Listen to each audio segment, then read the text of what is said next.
Pandian store சீரியலை விட்டு நடிகர் வசந்த் வசி அவர்கள் விலகினதை பத்தியும் ஏன் விலகினாங்க அப்படின்றத பத்தியும் சில முக்கியமான விஷயங்களை முதன்முறையா சீரியலோட மெயின் ஹீரோயினான நடிகை ஹேமா ரொம்பவே வெளிப்படையா சொல்லியிருக்காங்க. அத பத்தி இந்த வீடியோல இப்ப நம்ம தெளிவா பார்க்கலாம். பாண்டியன் ஸ்டோர் சீரியல் ரசிகர்கள் மத்தியில மிகப்பெரிய வரவேற்பை பெற்று டிஆர்பி ரேட்டிங்லயும் டாப்ல இருந்துட்டு இருக்கு. இந்த சீரியல்ல மெயின் லீடுக்கு மட்டும் இல்லாம நடிக்கிற ஒவ்வொரு கேரக்டருக்கும் இந்த சீரியல்ல அதிகமான முக்கியத்துவம் இருந்துட்டு இருக்கு. இதுல பாண்டியனோட இரண்டாவது பயனான செந்தில் கேரக்டர்ல நடிச்சிட்டு வந்த நடிகர் வசந்த் வசி அவர்கள் திடீர்னு சீரியலை விட்டு எதுவுமே சொல்லாம விலகிட்டாரு. இதனால வசந்த் அவர்களோட ரசிகர்கள் பல குழப்பத்துல இருந்துட்டு இருக்காங்க. இந்த நிலையில இத பத்தி இந்த சீரியலோட ஒன் ஆஃப் த ஹீரோயினான நடிகை ஹேமா அவர்கள் என்ன சொல்லிருக்காங்கன்னா, வசந்த் அவர்கள் சீரியலை விட்டு விலக போறாருன்னு யாருக்கிட்டையும் சொல்லவே இல்ல. எங்களுக்கே பெரிய ஷாக்கா தான் இருந்துச்சு. அவர் இப்படி திடீர்னு விலகுவார்னு நாங்க யாருமே எதிர்பார்க்கல. நான் நடிச்ச கோ ஆர்டிஸ்ட்லயே பெஸ்ட்னா அது வசந்த் தான். வசந்த் பார்க்க அமைதியானவர் மாதிரி தான் தெரியும். ஆனா அவரு ரொம்பவே பயங்கரமான ஆளு. செட்ல ஏதாச்சும் ஒண்ணு பண்ணிக்கிட்டே இருப்பாரு. நல்லா மிமிக்ரி பண்ணுவாங்க,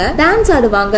இந்த மாதிரி ஏதாச்சும் ஒண்ணு பண்ணிக்கிட்டே செட்ட கலகலப்பா வச்சுப்பாங்க. அவங்க கூட சேர்ந்து நடிச்சது எனக்கு ரொம்பவே கம்ஃபர்டபிளா இருந்துச்சு. அது மட்டும் இல்லாம வசந்துக்கு லைஃப்ல பெருசா சாதிக்கணும் அப்படின்னு பல ஆசை இருக்கு. அதை என்கிட்டயும் கூட சொல்லியிருக்காரு. வசந்த் ஆசைப்பட்ட மாதிரியே கூடிய சீக்கிரமே அவங்களுக்கு ஒரு நல்ல வாய்ப்பு வரப்போகுது. கண்டிப்பா அதுல அவங்க ஆசைப்பட்ட மாதிரி பெரிய ஆளா வருவாங்க. இந்த ஒரு காரணத்தினால மட்டும்தான் வேற வழி இல்லாம இப்போ இந்த சீரியலை விட்டு விலகிட்டாங்க. அவங்க சீரியலை விட்டு போனது எனக்கு ரொம்பவே கஷ்டமா தான் இருக்கு. என்ன பண்றது, வாழ்க்கையில உன்னை இழந்தாதான் இன்னொன்னு அடைய முடியும். அது மாதிரிதான் இப்போ வசந்த் இப்படி ஒரு முடிவை எடுத்துட்டாங்க. அவங்கள நான் ரொம்பவே மிஸ் பண்ண போறேன் அப்படின்னு உருக்கமா சொல்லியிருக்காங்க. மேலும் மத்தபடி வேற எந்த காரணமும் இல்ல. ஆனா ஒருத்தர் சீரியலை விட்டு போனா அதுக்கு பல பொய்யான காரணங்கள் மட்டும் தான் அதிகமா பரவும். அப்படி பார்த்தா இப்போ சில காரணங்கள் பரவிட்டு வருது. அதை யாருமே நம்பாதீங்க அப்படின்னு சொல்லி முடிச்சிருக்காங்க. சோ இந்த வீடியோவை பார்த்துட்டு இருக்க நீங்க நடிகை ஹேமா சொல்லியிருக்க இந்த விஷயத்த பத்தியும் நடிகர் வசந்த் வசி சீரியலை விட்டு விலகினதை பத்தியும் நீங்க என்ன நினைக்கிறீங்க அப்படின்னு உங்களுடைய கருத்துக்களை கீழே உள்ள கமெண்ட் செக்ஷன்ல ஷேர் பண்ணுங்க. மேலும் இது போன்ற இன்ட்ரெஸ்டிங்கான அப்டேட்ஸ் தெரிஞ்சுக்க நம்ம சேனலை மறக்காம சப்ஸ்கிரைப் பண்ணுங்க.